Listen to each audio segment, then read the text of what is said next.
जय हिंद बच्चों। बच्चों हम सब हमारा इतिहास और नागरिक जीवन कक्षा 7 की बुक पाठ 1, पाठ 2 तथा पाठ 3 को पढ़ चुके हैं। आज हम पाठ 4 जिसका नाम है तुगलक काल इसको पढ़ेंगे। तुगलक काल का शासनकाल 1320 ईस्वी से 1412 ईस्वी तक माना जाता है। इससे पहले पाठ 3 में हम खिलजी वंश को पढ़ चुके हैं। यदि आप लोगों ने खिलजी वंश को नहीं पढ़ा है तो आप लोग पिछली वाली वीडियो में खिलजी वंश को पढ़ लीजिएगा। खिलजी वंश के बाद दिल्ली में तुगलक वंश का शासन स्थापित हुआ। तुगलक वंश के शासकों ने दिल्ली सल्तनत का विस्तार सुदूर दक्षिण तक कर दिया। इस वंश के शासकों ने राज्य के विस्तार के साथ साथ प्रजा हित के कार्यों जैसे सड़क, पुल, नहर, चिकित्सालय आदि के निर्माण पर विशेष ध्यान दिया। तो तुगलक वंश के शासकों ने अपना विस्तार सुदूर दक्षिण तक तथा दक्षिण भारत, ये भारत है, यहाँ तक अपना विस्तार कर लिया था और उन्होंने प्रजा के हित के कार्यों पर भी विशेष ध्यान दिया, जैसे सड़क निर्माण करना, पुल बनाना, नहर बनाना, चिकित्सालय अर्थात हॉस्पिटल खोलना आदि पर विशेष ध्यान दिया। अब हम देखेंगे तुगलक वंश में सबसे पहले शासक गयासुद्दीन तुगलक को, जिसका शासनकाल 1320 ईस्वी से 1325 ईस्वी तक माना जाता है। यह है गयासुद्दीन तुगलक। तुगलक वंश का प्रथम शासक गयासुद्दीन तुगलक था। इसने अलाउद्दीन खिलजी की कठोर नीति को त्याग कर उदारता की नीति अपनाई। इन्होंने प्रजा के असंतोष को कम करने के लिए कर को कम कर दिया, साथ ही साथ कृषि को प्रोत्साहन दिया। तो गयासुद्दीन तुगलक ने अलाउद्दीन खिलजी की कठोर नीति को, जो अलाउद्दीन खिलजी ने बहुत कठिन नियम लगाए थे, उसको बंद करके एक सरल नीति को बनाया और प्रजा में जो असंतोष फैला था उसको कम कर दिया तथा अलाउद्दीन खिलजी के कार्यों में सुधार किया और अलाउद्दीन खिलजी ने जो कर में वृद्धि की थी उसको कम कर दिया तथा कृषि को प्रोत्साहित किया। अब हम देखेंगे मोहम्मद बिन तुगलक को, जिसका शासनकाल 1325 ईस्वी से 1351 ईस्वी तक माना जाता है। यह है मोहम्मद बिन तुगलक। बच्चों, कहा जाता है कि मोहम्मद बिन तुगलक को 22 से अधिक भाषाओं का ज्ञान था। यह दिल्ली सल्तनत में सबसे विद्वान शासक माना जाता है। मोहम्मद बिन तुगलक ने ही होली की प्रथा मनाने की शुरू की। होली मोहम्मद बिन तुगलक को बहुत पसंद था, होली का त्यौहार। मोहम्मद बिन तुगलक का बचपन का नाम जौना खां था और मोहम्मद बिन तुगलक के स्मृति अर्थात मोहम्मद बिन तुगलक की याद में ही फिरोज शाह तुगलक ने जौनपुरी की स्थापना किया। अब हम देखेंगे मोहम्मद बिन तुगलक को, उसके बाद फिरोज शाह तुगलक को पढ़ेंगे। गयासुद्दीन तुगलक की मृत्यु के बाद उसका पुत्र जौना खां मोहम्मद बिन तुगलक के नाम से 1325 ईस्वी में सुल्तान बना। इन्हें दिल्ली सल्तनत का सबसे विद्वान सुल्तान माना जाता है। इन्हीं के शासनकाल में मोरक्को के यात्री इब्न बतूता भारत आया। इब्न बतूता ने अपनी पुस्तक रेहला में भारत यात्रा का वर्णन किया है। तो बच्चों, यदि आप लोगों से क्वेश्चन पूछा जाए, वैसे अभ्यास प्रश्न में हो सकता है यह क्वेश्चन पूछा भी गया हो कि इब्न बतूता किसके शासनकाल में भारत आया था, तो आप लोग इसका आंसर करेंगे कि इब्न बतूता मोहम्मद बिन तुगलक के शासनकाल में भारत आया था और इब्न बतूता ने एक पुस्तक भी लिखी जिसका नाम रेहला था। इब्न बतूता मोरक्को का था, मोरक्को एक देश है, तो इब्न बतूता मोरक्को से भारत आया था। और मोहम्मद बिन तुगलक, जिसका बचपन का नाम जौना खां था, उसी की याद में फिरोज शाह तुगलक ने जौनपुर की स्थापना की। अब हम देखेंगे मोहम्मद बिन तुगलक की योजनाएं। मोहम्मद बिन तुगलक ने कौन कौन सी योजनाएं चलाई। बच्चों, कहा जाता है कि मोहम्मद बिन तुगलक ने जितनी भी योजनाएं चलाई वह सभी असफल रहे। सभी योजनाएं मोहम्मद बिन तुगलक का बहुत ही खराब सिद्ध हुई। यह अपने कार्य को सही तरीके से नहीं कर सके। योजना को जिस उद्देश्य से लागू किया था वह उद्देश्य पूरा नहीं हो सका। अब हम देखेंगे पहले मोहम्मद बिन तुगलक की वह योजना थी कौन कौन सी। तो सुल्तान ने साम्राज्य की प्रगति और सुव्यवस्था के लिए कई नवीन योजनाएं चलाई जिससे आर्थिक सुधार हो सके। सुल्तान के द्वारा चलाई गई ये योजनाएं प्रायः असफल रही क्योंकि उसने उनको सही तरीके से लागू नहीं किया। ये योजनाएं निम्नवत थी। तो बच्चों, मोहम्मद बिन तुगलक ने जितनी भी योजनाएं चलाई वह सभी असफल रही। वैसे योजना तो अच्छी थी लेकिन उसको सही तरीके से लागू नहीं किया गया, जिससे योजना अपने सही तरीके से कार्य नहीं कर सकी। पहली योजना थी मोहम्मद बिन तुगलक की दोआब में कर वृद्धि। बच्चों, दोआब दो नदियों के बीच के स्थान को हम दोआब कहते हैं। जैसे ये नदी है, ये गंगा नदी, मान लो ये गंगा नदी है और ये यमुना नदी है। इसके बीच के क्षेत्र को हम दोआब कहते हैं। दो नदियों के बीच के क्षेत्र को, स्थान को हम दोआब कहते हैं। राज्य की आय बढ़ाने के लिए मोहम्मद बिन तुगलक ने गंगा एवं यमुना के बीच समृद्ध एवं उर्वरक भूमि दोआब में कर बढ़ाने का एक प्रयोग किया। उसने वहां भूमि कर में वृद्धि की तथा कुछ अन्य करों की भी वसूली शुरू कर दी। जिस समय यह कर लगाया गया उस समय यहाँ भयानक अकाल पड़ा था, किंतु निरंकुश शासक के भय से अधिकारियों ने सुल्तान को इसकी जानकारी नहीं दी एवं बढ़े कर की वसूली जारी रखी। अतः खेती बर्बाद हो गई तथा किसान अपने घर छोड़कर जंगलों में छिप गए। इन कारणों से लोगों ने कर देने से इनकार कर दिया और विद्रोह कर दिया। बाद में सुल्तान ने राहत के लिए बीज व ऋण की व्यवस्था भी की, किंतु तब तक विलंब हो चुका था। अतः सुल्तान की कर बढ़ाने की योजना असफल हो गई। बच्चों, हम देखेंगे कि मोहम्मद बिन तुगलक की दोआब में कर वृद्धि की योजना क्यों असफल रही। बच्चों, जिस समय मोहम्मद बिन तुगलक ने दोआब में कर वृद्धि अर्थात ये गंगा, ये यमुना, इसके बीच के क्षेत्र को दोआब कहते हैं, तो जिस समय दोआब में कर वृद्धि अर्थात टैक्स लगाया गया था उस समय गंगा यमुना के बीच के क्षेत्र में दोआब में बहुत भयानक अकाल पड़ा हुआ था या सूखा पड़ा हुआ था कह सकते हैं। तो मोहम्मद बिन तुगलक को उस समय वहाँ पर टैक्स नहीं लगाना चाहिए था, लेकिन मोहम्मद बिन तुगलक को यह पता नहीं था और उसके अधिकारियों ने मोहम्मद बिन तुगलक को बताया भी नहीं कि वहाँ पर टैक्स नहीं लगाना चाहिए, लेकिन मोहम्मद बिन तुगलक ने वहाँ पर टैक्स लगा दिया। लेकिन जब मोहम्मद बिन तुगलक को यह पता चला कि वहाँ पर टैक्स लगाना एक बहुत बड़ी गलती है, तो मोहम्मद बिन तुगलक ने वहाँ पर ऋण की व्यवस्था की, अर्थात लोगों को ऋण दिए और बीज भी दिए बोने के लिए। लेकिन बहुत सारे लोग वहाँ के किसान अपने घर छोड़कर जंगल में चले गए थे।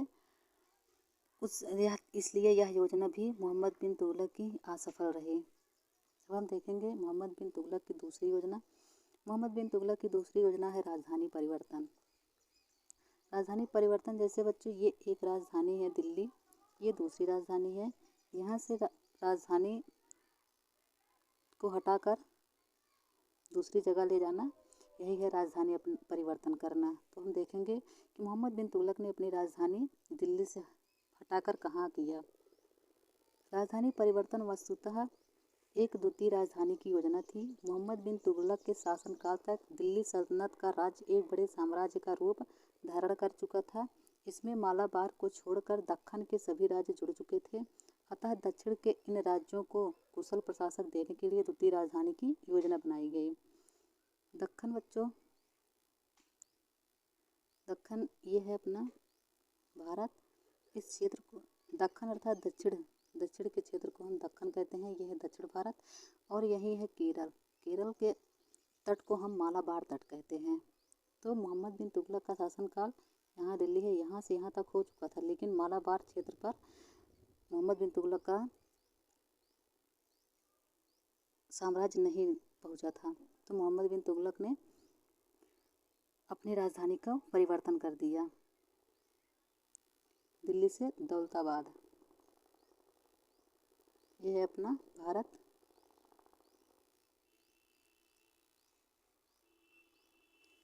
सुल्तान ने दिल्ली के स्थान पर देवगिरी को राजधानी बनाने का विचार किया।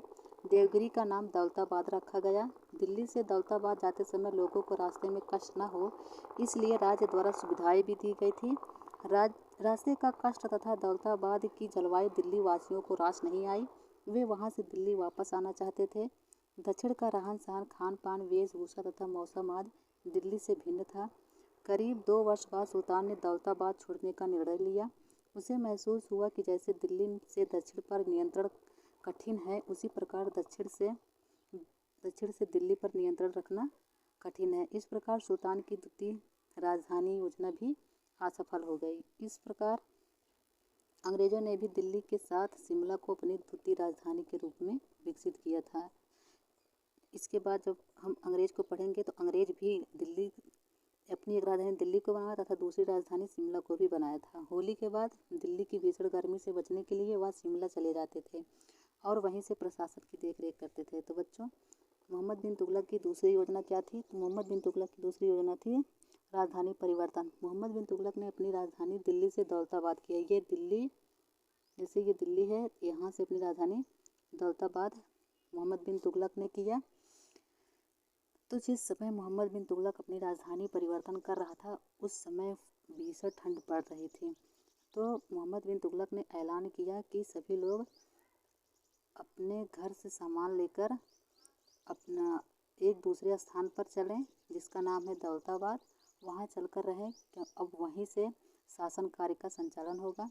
तो लोगों को यह पसंद नहीं आया क्योंकि कोई भी लोग अपना घर छोड़कर दूसरे स्थान पर जाना नहीं चाहते हैं। लेकिन मोहम्मद बिन तुगलक उस समय राजा था तो उसकी बातों को सभी लोगों को मानना पड़ा। तो बच्चों, दिल्ली से दौलताबाद आने के लिए उनको कई कठिनाइयों का सामना करना पड़ा। जैसे ये बीच में विंध्याचल पर्वत है, ये नर्मदा नदी है, ये सतपुड़ा पर्वत है और पर्वत बहुत ऊंचे ऊंचे होते हैं। तो लोगों को पैदल ही पहले सतपुड़ा विंध्याचल पर्वत को पार करके, उसके बाद नर्मदा नदी को पार करके, फिर सतपुड़ा पर्वत को पार करके वे दौलताबाद आए। तो मोहम्मद बिन तुगलक को लगा कि 2 वर्ष बाद लगा कि हमारा राजधानी परिवर्तन करना सही नहीं है। तो दिल्ली से दौलताबाद आते वक्त कई लोगों की मृत्यु हो चुकी थी। लगभग आधे लोगों की मृत्यु हो चुकी थी। आधे लोग दौलताबाद पहुँचे थे। तो जब मोहम्मद बिन तुगलक को लगा कि नहीं, हमें फिर से दिल्ली चलना चाहिए क्योंकि यहाँ से शासन कार्य अच्छे तरीके से नहीं हो रहा है, तो मोहम्मद बिन तुगलक ने कहा सभी लोगों से कि चलिए अब हम फिर से दिल्ली चलते हैं, वहीं से शासन कार्य करेंगे। तब फिर सभी लोगों ने अपना पूरा सामान लिया, इकट्ठा किया, उसके बाद फिर चले। तो फिर से उनको सतपुड़ा पर्वत, नर्मदा नदी, विंध्याचल पर्वत को पार करके दिल्ली पहुंचना था। तो लगभग आधे से अधिक लोगों की मृत्यु हो चुकी थी। तो मोहम्मद बिन तुगलक की यह योजना भी असफल रही। मोहम्मद बिन तुगलक भले ही पढ़ा लिखा था लेकिन उसकी सभी योजना असफल रही। अब हम देखेंगे मोहम्मद बिन तुगलक की तीसरी योजना जो है सांकेतिक मुद्रा का प्रचलन। सांकेतिक मुद्रा अर्थात बच्चों, संकेत के माध्यम से एक मुद्रा अर्थात पैसा होता है, रुपया, संकेत के माध्यम से रुपया बना देना सांकेतिक मुद्रा है। इस पर ना ही राजा के हस्ताक्षर होते थे। जैसे हम लोग अपने रुपया देखेंगे तो उस पर भारत सरकार का या आरबीआई अर्थात भारतीय रिजर्व बैंक का सिग्नेचर होता है। लेकिन यह जब मोहम्मद बिन तुगलक ने सांकेतिक मुद्रा का प्रचलन किया तो उस पर ना ही राजा का नियंत्रण था, ना ही उस पर मोहम्मद बिन तुगलक का सिग्नेचर होता था। यह है सांकेतिक मुद्रा।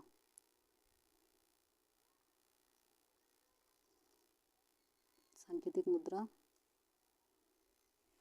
जिस समय सुल्तान ने सांकेतिक मुद्रा के प्रचलन की योजना बनाई उस समय विश्व में चांदी उत्पादन में काफ़ी कमी आई थी। चांदी का उत्पादन उस समय बहुत कम होता था, इसीलिए मोहम्मद बिन तुगलक ने सांकेतिक मुद्रा का प्रचलन किया। उस समय चांदी के सिक्कों का प्रचलन था।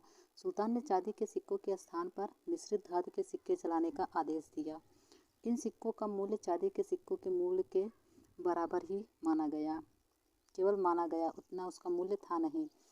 वर्तमान में चलने वाले सिक्कों से के चित्र अपनी अभ्यास पुस्तिका में बनाइए तथा बताइए कि यह सिक्के किस धातु के बने हैं। ये क्वेश्चन था। सांकेतिक सिक्कों के प्रचलित होते ही लोगों ने जाली सिक्के बनाना शुरू कर दिया। थोड़े ही दिनों में इन सिक्कों की भरमार हो गई। विदेशी व्यापारियों ने सिक्कों को लेना बंद कर दिया, अतः भारत की चांदी यहाँ से बड़ी मात्रा में बाहर जाने लगी। सुल्तान ने सांकेतिक सिक्के बंद कर दिए। इन सिक्कों के बदले राजकोष से चांदी के सिक्के दिए गए। बच्चों, जैसे जब सांकेतिक मुद्रा का प्रचलन हुआ तो उस समय ना ही सिक्कों पर राजा का हस्ताक्षर होता था और ना ही किसी सरकार का नियंत्रण होता था उस पर। तो चाहे लोहार हो, चाहे जो हो, सभी लोग सिक्का बनाना शुरू कर दिए क्योंकि केवल क्या करना था, एक सांकेतिक मुद्रा ही बनाना था। ऐसे गोला सा, उस पर कुछ कुछ लिख दिया जाता था बस, और उस सिक्कों को बाजार में निकाल दिया जाता था। तो सभी लोग सिक्कों को अवैध तरीके से चलाने लगे, अर्थात उस पर किसी का नियंत्रण नहीं था, जो चाहे सिक्के बना लेते थे, जितना बना ले चाहे जितना बना लें, किसी का कोई नियंत्रण नहीं था। तो इसीलिए यह योजना भी मोहम्मद बिन तुगलक की असफल रही। सांकेतिक मुद्रा तांबे एवं पीतल के मिश्रित सिक्कों के बने थे, पर यदि कोई राज चिन्ह अंकित होता और सरकारी टकसाल टकसाल अर्थात जहाँ से मुद्रा बनती है उस स्थान को हम लोग टकसाल कहते हैं, पर उचित नियंत्रण होता तो शायद यह स्थिति न आती।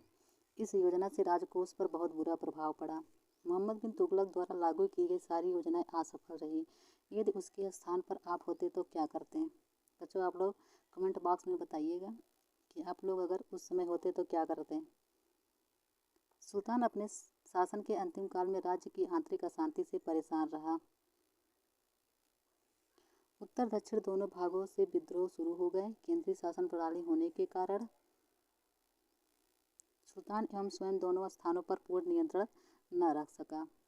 उत्तर और दक्षिण में अपना पूर्ण नियंत्रण नहीं रख पाया मोहम्मद बिन तुगलक। दक्षिण में दो नए राज्य, विजयनगर राज्य तथा बहमनी राज्य का उदय हुआ। ये दो राज्य हैं, हम इसको आगे पढ़ेंगे, बहमनी राज्य और विजयनगर राज्य। पूरब में बंगाल स्वतंत्र हो गया। पूरब के क्षेत्र में बंगाल स्वतंत्र हो गया। सुल्तान अपने शासन के अंतिम 16 वर्षों तक विद्रोहों को शांत करने में एक तरफ से दूसरी तरफ भागता रहा। सिंध में विद्रोह के समय मोहम्मद बिन तुगलक बीमार पड़ा और 1351 ईस्वी में यहाँ उसकी मृत्यु हो गई। मोहम्मद बिन तुगलक की मृत्यु 1351 ईस्वी में हो गई। मोहम्मद बिन तुगलक जब शासन कर रहा था तो उस समय यह अपना भारत, यहाँ दक्षिण भारत में दो राज्य, एक विजयनगर और यहाँ दूसरा बहमनी राज्य, और यहाँ बंगाल पूरी तरह से स्वतंत्र हो गया। तो मोहम्मद बिन तुगलक जब इधर विद्रोह होता तो इधर शांत करने के लिए आता, जब इधर विद्रोह होता दक्षिण में तो दक्षिण को शांत करने के लिए मोहम्मद बिन तुगलक आता। इससे परेशान होकर मोहम्मद बिन तुगलक बीमार पड़ गया और 1351 ईस्वी में इसकी मृत्यु हो गई। अब हम देखेंगे फिरोज शाह तुगलक को। फिरोज शाह तुगलक का शासनकाल 1351 ईस्वी से 1388 ईस्वी तक माना गया है। 1351 ईस्वी में मोहम्मद बिन तुगलक की मृत्यु के बाद उसका चचेरा भाई फिरोज शाह तुगलक दिल्ली का सुल्तान बना। चचेरा भाई अर्थात चाचा का भाई, चाचा का बेटा चचेरा भाई फिरोज शाह तुगलक दिल्ली का सुल्तान बना। मोहम्मद बिन तुगलक के शासन के अंतिम काल में साम्राज्य के विभिन्न भागों में बार बार विद्रोह हो रहे थे, अतः गद्दी पर बैठते ही सुल्तान के लिए पहली समस्या यह थी कि विद्रोह को शांत कर साम्राज्य के विघटन को कैसे रोका जाए। बच्चों, जैसे हम बताएं कि विजयनगर साम्राज्य, बहमनी साम्राज्य उदय हो रहे थे मोहम्मद बिन तुगलक के समय, और उधर बंगाल पूरी तरह से स्वतंत्र हो चुका था और विद्रोह कर रहा था। तो इसको शांत करने के लिए पहले फिरोज शाह तुगलक ने गद्दी पर बैठते ही पहले इसको शांत करना चाहा। शांत करने के लिए इसके लिए उसने अमीरों, सेना तथा उलेमा वर्ग को संतुष्ट करने का प्रयास किया और इस्लाम के नियमों के अनुसार राज्य प्रशासन चलाया। सुल्तान ने साम्राज्य को बढ़ाने के लिए कोई सैनिक अभियान नहीं किया, अर्थात कोई लड़ाई नहीं किया। जो भी आक्रमण किए वह साम्राज्य की रक्षा के लिए किए, अपने शासन को बचाने के लिए जो भी आक्रमण किया वह किया। उसने उन्हीं प्रदेशों को अपने पास रखने की कोशिश की जिनका शासन केंद्र से आसानी से हो सकता था। केंद्र से अर्थात दिल्ली से जिसका शासन आसानी से हो सकता था उसी पर उसने शासन किया, उसी पर नियंत्रण किया। उसका शासनकाल जन कल्याणकारी कार्यों के लिए प्रसिद्ध था। फिरोज शाह तुगलक का शासनकाल। यह है फिरोज शाह तुगलक का मकबरा जो कि दिल्ली में है।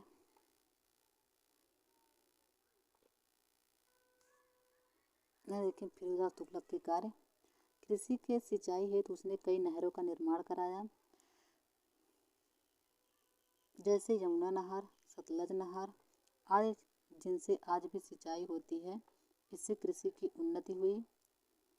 बंजर भूमि से प्राप्त आमदनी को धार्मिक एवं शैक्षिक कार्यों में खर्च किया गया। धार्मिक कार्य अर्थात पूजा पाठ में, मंदिर में, मस्जिद में, चर्च बनाने के लिए तथा शैक्षिक कार्य में जैसे स्कूल बनाने में अपने धन को खर्च किया। बंजर भूमि जिसे हम कहते हैं अनुपजाऊ भूमि, जहाँ पर कोई भी अन्न नहीं उपजता है उसे हम बंजर भूमि कहते हैं। इसको बनाने के लिए अपनी आमदनी को खर्च किया। सुल्तान ने जौनपुर, फिरोजपुर तथा फिरोजाबाद आज नए नगरों की स्थापना किया। जौनपुर की स्थापना अपने भाई जौना खां, जिसे हम मोहम्मद बिन तुगलक कहते हैं, उसकी याद में बनाया था। फिरोजपुर तथा फिरोजाबाद आज नए नगरों की स्थापना किया। उसने प्रजा के लिए सरायों को तालाब कहते हैं, जलाशय, अस्पताल, बगीचा तथा पुलों का निर्माण एवं मरम्मत करवाई। दीवाने खैरात विभाग की स्थापना की। दीवाने खैरात बच्चों उसे कहते हैं जहाँ से दान दिया जाता है, उसे हम दीवाने खैरात कहते हैं। दीवाने खैरात विभाग दान देने का विभाग था, जिससे विधवाओं, अनाथों एवं लड़कियों के विवाह के लिए आर्थिक सहायता दी जाती थी। सरकारी खर्च पर योग्य वैद्य द्वारा औषधियाँ एवं भोजन दिए जाने की व्यवस्था की थी। बेरोजगार लोगों को नौकरी देने हेतु उसने सर्वप्रथम एक रोजगार कार्यालय स्थापित किया। पूर्ववर्ती शासकों द्वारा दी जाने वाली कठोर यातनाओं को बंद किया। लोकहित के कार्यों के कारण फिरोज तुगलक को याद किया जाता है। तो फिरोज शाह तुगलक मोहम्मद बिन तुगलक से अच्छा शासक माना जाता है। पता कीजिए आज भी आपके जनपद में लोकहित की कौन कौन सी योजनाएं चल रही हैं और उन्हें कौन लागू करता है। बच्चों ये क्वेश्चन है और इसे आप लोग अपने पापा से या दादा से पूछकर बताइएगा, इन्हें भी जानिए। फिरोज तुगलक ने अशोक के 2 स्तंभों को दिल्ली मंगवाया और उसमें से एक को अपने राजमहल के परिसर में लगवाया। फिरोज शाह कोटला में स्थित अशोक स्तंभ की ब्राह्मी लिपि को सर्वप्रथम जेम्स प्रिंसेप ने पढ़ा था। तो फिरोज शाह तुगलक ने अशोक महान, जिस मौर्य वंश में सबसे प्रतापी शासक अशोक था। अशोक के 2 स्तंभ थे, जिसे मोहम्मद बिन तुगलक ने अपने राजमहल में मंगवाया था। दिल्ली और टोपरा से इस अशोक स्तंभों को मंगवाया था। और फिरोज शाह कोटला में स्थित अशोक स्तंभ को ब्राह्मी लिपि को सर्वप्रथम जेम्स प्रिंसेप ने पढ़ा था। तो अशोक स्तंभ को सर्वप्रथम किसने पढ़ा था? जो कि ब्राह्मी लिपि में लिखा गया था। लिपि एक भाषा है, जैसे हम लोगों की लिपि देवनागरी लिपि है, उसी प्रकार उस समय ब्राह्मी लिपि प्रचलित थी। तो इसको सबसे पहले जेम्स प्रिंसेप ने पढ़ा था। स्वच्छता के 7 आयाम: मानव मल का सुरक्षित निपटान, व्यक्तिगत स्वच्छता, पीने के पानी का रखरखाव, घर एवं भोजन की स्वच्छता, कूड़ा करकट का सुरक्षित निपटान, बेकार पानी की निकासी, ग्रामीण स्वच्छता। ये स्वच्छता के 7 आयाम थे। अब देखेंगे प्रमुख शब्दावलियाँ। दोआब किसे कहते हैं? तो 2 नदियों के बीच का क्षेत्र, जैसे गंगा यमुना का दोआब। बच्चों जैसे हम बताएं, ये गंगा ये यमुना, इसके बीच के क्षेत्र को हम दोआब कहते हैं। टकसाल किसे कहते हैं? वह स्थान जहाँ मुद्रा ढाली जाती है या जहाँ मुद्रा बनाई जाती है, उसे हम टकसाल कहते हैं। सांकेतिक मुद्रा: तांबे व पीतल की मिश्रित धातु से बनी मुद्रा जिसका मूल्य चांदी के सिक्कों के बराबर होता था, उसे हम सांकेतिक मुद्रा कहते थे। दीवाने खैरात किसे कहते हैं? तो जरूरतमंदों को आर्थिक सहायता प्रदान करने वाला विभाग दीवाने खैरात कहा जाता है। बच्चों ये अभ्यास प्रश्न है, आप लोग इसका आंसर कमेंट बॉक्स में बताइएगा, क्योंकि जितना आप लोग ऊपर पढ़े हैं उसी में से ये क्वेश्चन बना है कि तुगलक वंश की स्थापना किसने की? तो तुगलक वंश की स्थापना गयासुद्दीन तुगलक ने की। गयासुद्दीन की मृत्यु के बाद दिल्ली का सुल्तान कौन बना? तो गयासुद्दीन की मृत्यु के बाद दिल्ली का सुल्तान मोहम्मद बिन तुगलक बना।